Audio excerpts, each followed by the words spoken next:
ang tubag ni Kristo sa pangutana ni Judas, iyang usas iyang mga apostoles. Gipangutana siya, nganong kami ramay imong sultihan? Nganong dili na lang ninimo isulti ngadto sa tanang mga tao? Ang gisigig tubag ni Hesus mao nga, ang nahigugma kanako magtuman sa akong gisugo. Nakasabot ba mo nganong mao ni ang tubag ni Hesus? Wa man siya mo tubag, wa man ako ni gisulti sa tanan tungod kay ana. Wa, ang iyang gisigig sulti, ang nahigugma kanako magtuman sa akong gisugo. Gitubag ni Hesus ingon ani tungod kay dili kinahanglan nga isulti nato ang kamatuoran sa mga tao nga dili na motuo sa kamatuoran gikan kanato. Kana bang gitawag nato biased nga mga tao. Tanawa ra gud sa first reading, sila si San Pablo nagtudlo, pero ang mga Hudiyo nga di gustong motuo, apil ng dili mga Hudiyo, batuon na, gasabot na noon nga, batuon si Pablo o si Bernabe nga, nagsulti man ta sila sa kamatuoran, tungod kay di man sila motuo. Pero pag abot nila dito sa Listra, kay mituo man sila, ilang giisip si San Pablo o si Bernabe nga mga Diyos, kay nituo man. Kamo, mutuo ba mo sa sugo sa Ginoo? Nya, mutuman mo? Nawa na, hilom na. Ang nahigugma ra gyud mao'y sultihan sa Ginoo. Adto niya ipadayag ang tinuod nga kamatuoran sa nahigugma. Kay kani manggong nahigugma, dili ra ni mutuo, mutuman pagyud, magkuyog man ang duha. Tanawa na inigingon sa laki ngadto sa babae nga nahigugma niya, I love you very much, kuyog ta na. Nya, unsa may bation sa babae? Kung tinuod siyang nahigugma, mutuo siya nga ang laki nahigugma niya, nya mo sunod siya pulong sa laki. Maingon dayon ang babae, asa man kanus aman. Ana dayon. Nya maingon dayon ang laki, now na. Text mo na sila. Now na. Na. Sibat dayon babae, mukuyog. Ngadto. Di mo tuos mamagpapa oy, ang mamagpapa nga magtan-aw sa ilang anak nga ang uyab barumbado kay tanan, nya moingon ayaw intawon anak day kay mura ra jud kag naghikog anak. Di gyud maminaw nga naman nahigugma man. May magkamoy mo tipon, anak dayon. May magkamoy mo tipon, sus magantos gyud ka anak. Inyo man sa siguroon ang tao judgmental ba yan ninyo iya ginang ipaglalaban, di ba? Mo bitaw na karon na sobraas gugma ang atong mga pipila ka mga supporters sa ilang mga kandidato, nag-away bisag humanang eleksyon. Kay ipaglalaban gyud kay nahigugma man. Na usbon ako pagpangutana, nahigugma mo ni Kristo? Nya mutuo mo siyang pulong. Mo buhat mo. Unsa may pulong sa Ginoo karon? Pamalit mo slot. Usa na sa nga pulong sa Ginoo, higugmaa ang imong kaaway. Pasayloag kapituan kapito ang nagpanamas-tamas kanimo. Mutuman mo ana. Wala mutuman. Ana, ayaw na mo paningil anang mga utang. Ayaw mo pagsigig usab anang mga hinimos Ginoo. Puy ang kamatuoran. Ayaw na sigig usab ang color sa inyong buhok, ang pormas inyong kilay. Pero wa bitaw mingon anang Ginoo. Pero murag apil man siguro na ako ra na ba? Pero motuo biya sad ko nga kining akong gisulti, mao sa niyang gustos Ginoo. Nga naman, kay matud pa ni Kristo, kung nahigugma mo nako motuo mo sa akong gisulti og magtuman. Nya kun inyo na ning buhaton, matud pa niya, ako og ang akong amahan mupuyo diha kaninyo. Ug ang Espiritu Santo magtudlo kaninyo kung unsay among ipasulti. Tanang mangutanan ng uban, pader di ka ma-stress anang imong wali nga unsaon na pag-maintain nga ang standard ko no ba, ang quality sa wali ay kalagi ko no viral na ba inana nakuha man ko ma-stress kay ako raman ang pasagda ng Espiritu Santo nga mo'y musulti, igo raman kong mubukas akong bahala na siya nga mo'y musulti. Una usahay, naay masakitan, usahay sad, naasay malipay, di ba? Parihagon nila ni San Pablo o ni Bernabe, nila ni San Pedro, sige raman silang sulti, agi patay gyud sa wakaw yun. Ngawta na katong akong pipila ka mga wali, naay ni comment, sa mga kapader, daghan bang comment nga negative, pero daghan sa gayong naingon nga, ganahan kay ko sa imong wali, pader. Muna ang pulong sa Ginoo sakit para sa mga dili muhigugma sa Ginoo. Pero ang pulong sa Ginoo makalipay, nindot kayo paminaon basta motuo ta sa Ginoo. Or mahigugma ta sa Ginoo. Ang tubag nato sa Salmo nung dumato, dili kanamo Ginoo kundi dili kanamo o Ginoo kundili sa imong ngalan ihatag ang himaya.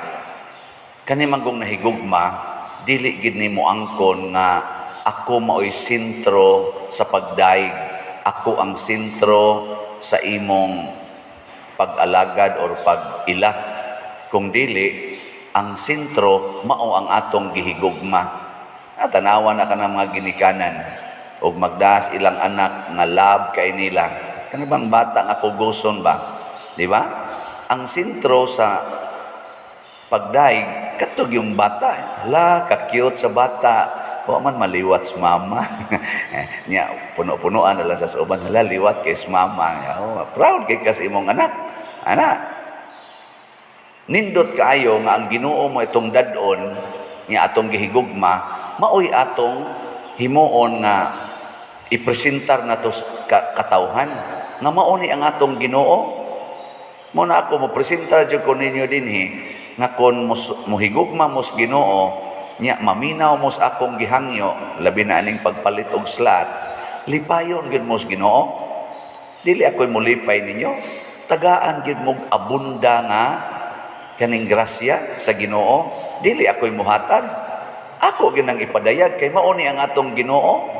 Usa kini ka Ginoo nga dili gyud mohikaw og dili mahubsan sa grasya.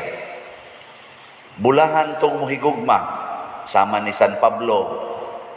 Sa una biya si San Pablo wa beto mahigugma sa Ginoo. Iya biya tong gipangpatay ang ni gukod sa Ginoo. Pero sa dihang nahigugma siya, ang gahom sa Ginoo nga naa niya nahitabo dito atong bakol katubang di kalakaw, di ba iyang giingnan sa to tindog niya ni tindog ni tindog ni lukso pa lakaw-lakaw ana.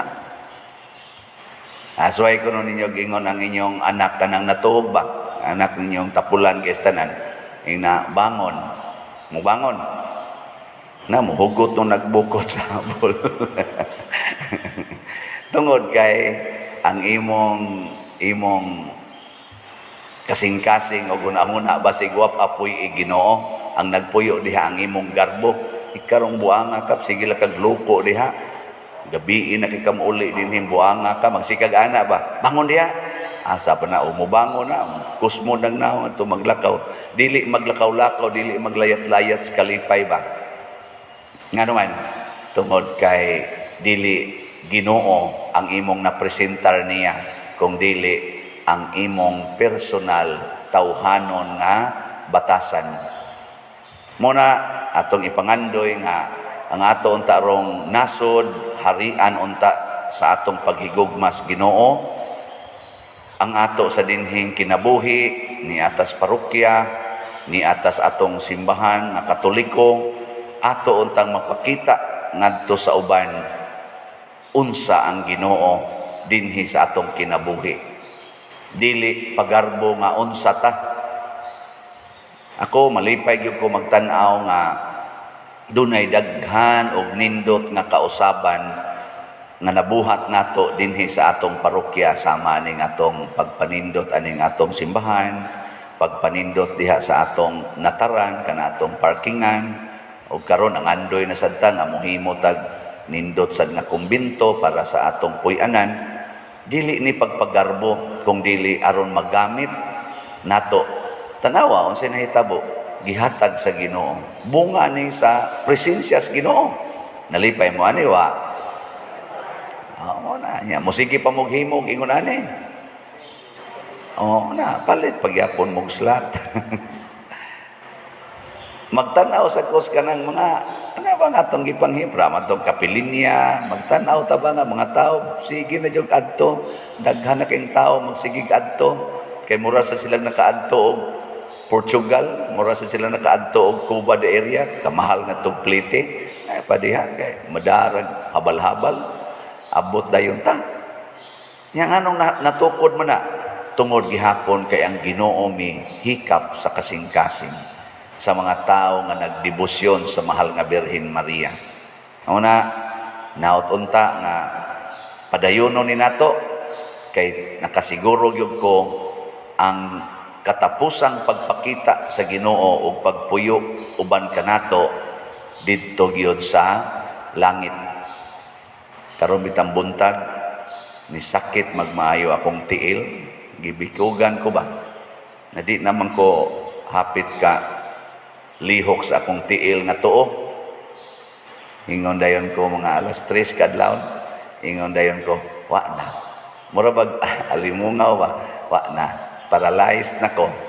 Nako wa na, di naman malihok, sakit naman kayo, nako wa na, paralyzed nako. Ay ko hala guula sa kag mo-paralyze ko no. Nya akong lihok-lihok gamay, mubikog man ako. Ladi naman tingali gini mo naman tingali ni. Paralyzed naman gitingali ko. Akong giana akong kamot, lihok pa man. Kay gahon-ahon man ko tong anhing akong amahan ba, Papa Sibero, na pagkabuntag nga di naman mo lihok iyang piaw nang kanaman ba, di na stroke di ay. Di na malihok, di nakakuha sa kutsa sa iyang plato ba. Makahig na niya iyang plato sa iyang tuong kamot. Siya nga ano maning kamutan, di naman ka maong mukupot sa ning plato. Makahig niya ba? Wa taon kay baong atake na di ay. O to gani ha? Nya pag pangadji na nako, murag ang gipahinomdom sa Ginoo nako ba? Gamay na lang baya kaayo ang panahon nga nahibili nimo. Ayan, pag tinarong na ha, nako, unahala na mga tiwasunon di Lord kay kandaghan na sila, ako layo-layo pa sa di, oy, gamay na lang kayong panahon ang hibili nimo muna pag tinarong na. Nindot sa nga reminder ba? Yan, ako niya sa akong buhaton. Siya, basta pag tinarong lang, mura na.